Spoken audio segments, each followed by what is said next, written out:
From your perspective, Kishore, looking from the outside, and as a friend of Hong Kong, I know you. We have known each other for a long time. As a friend of Hong Kong, what can you advise us? Do we need to develop politically savvy individuals? We just don't. Civil servants are not meant to be politicians. They did not have the training. In fact, they were prevented from touching politics under the British.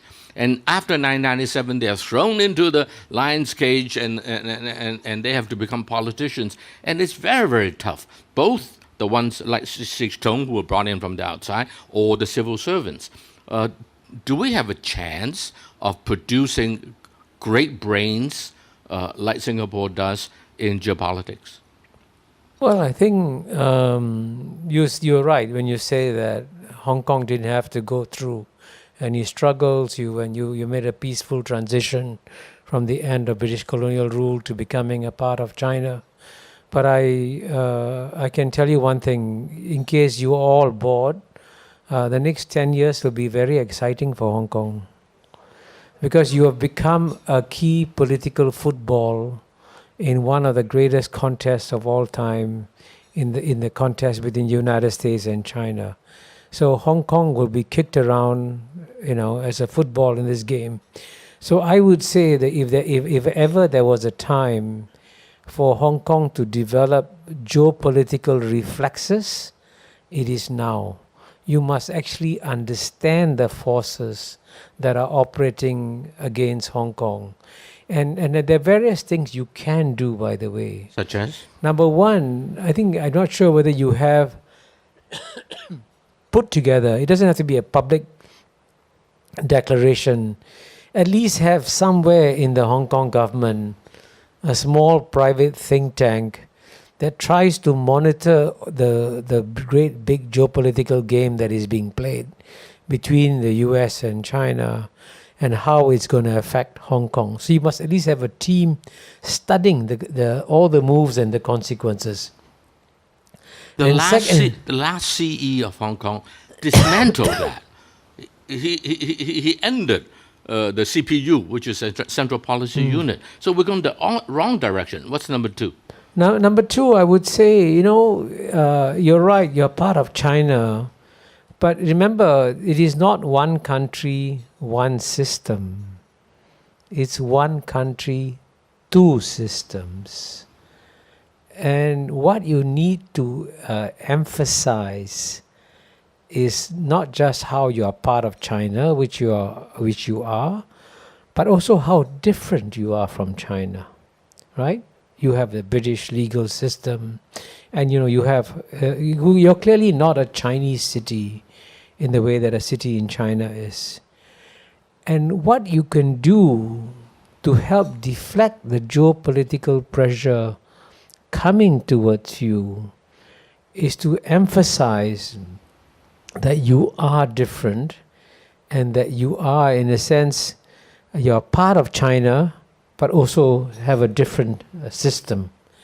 And as a result of that, at a time when American politicians are trying to isolate and bring down Hong Kong, you can become a magnet for global talent.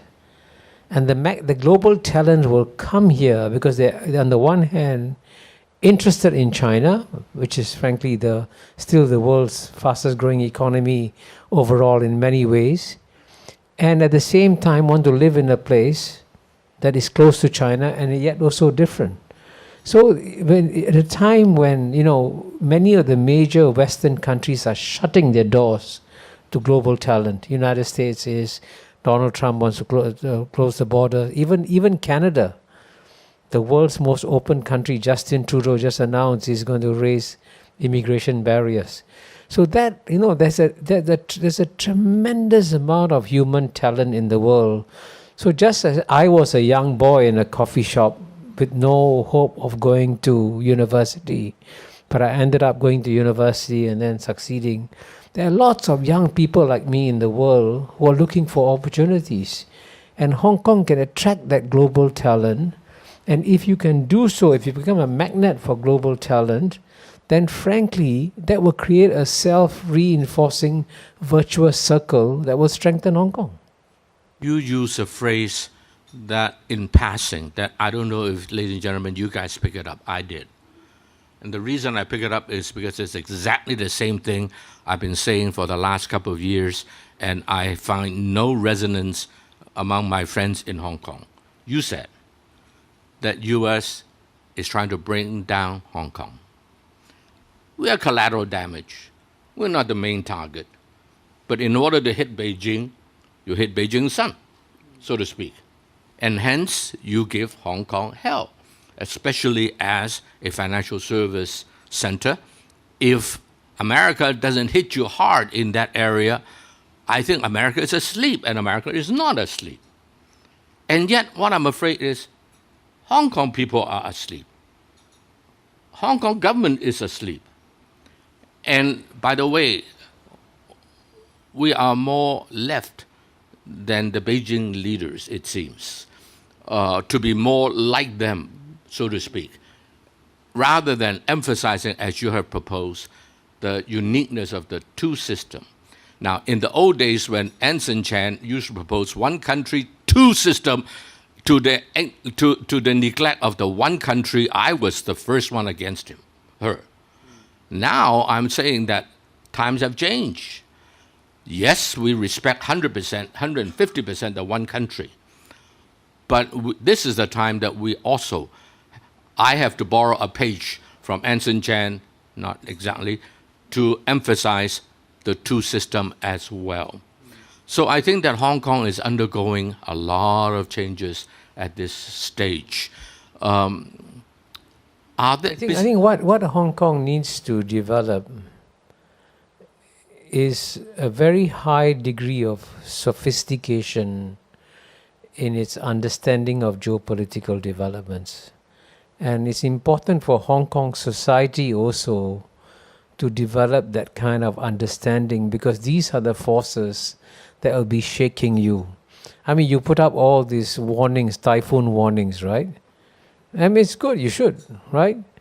You should have a geopolitical typhoon warning also. And put it up on the street and say, hey, a geopolitical storm is coming. And that geopolitical storm, believe me, can do more damage than your Typhoon Yagi can do. So, but you got to develop, therefore, the antenna, the capacity to understand what is going on, what is the game that is being played. And that, frankly, was the best legacy that the leaders of Singapore, Lee Kuan Yew, Goh Keng Swee, and Raja Arnam, left behind in Singapore. Because Singapore, when it comes to geopolitics, is one of the best performers in the world. Because we know how to manage all the great powers. In fact, even as you and I are sitting in this room talking, I was just on CNBC from 11:30 a.m. to 12 noon talking about the visit of Prime Minister Modi to Singapore. You know, and Singapore is such a small country, and yet many of the world leaders come to Singapore to interact with Singapore. So clearly we know how to engage the great powers and how to deal with them. And that's something also that Hong Kong can and should develop now. I can assure you, Kishore, Hong Kong does not have those kind of talents. If anybody know anything along that line, it's already in this room, because they are my friends. And I am amateur, they are amateur. Are there people in Singapore we can engage to advise us, help us? Can you give us a few names, at least half as good as Kishore Mahbubani?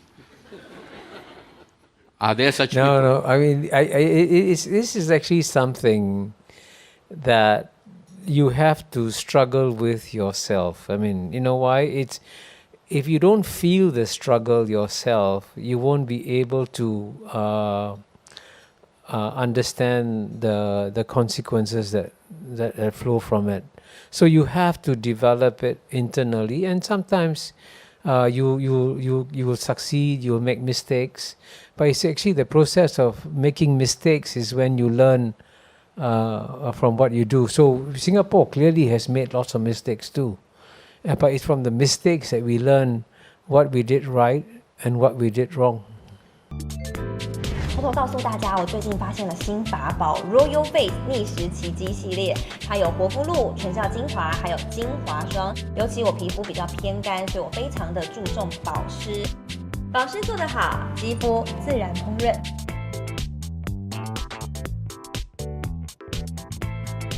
提亮肤色更年轻，抚平皱纹超有感，而且气色变好。用心保养，每天都更美一点。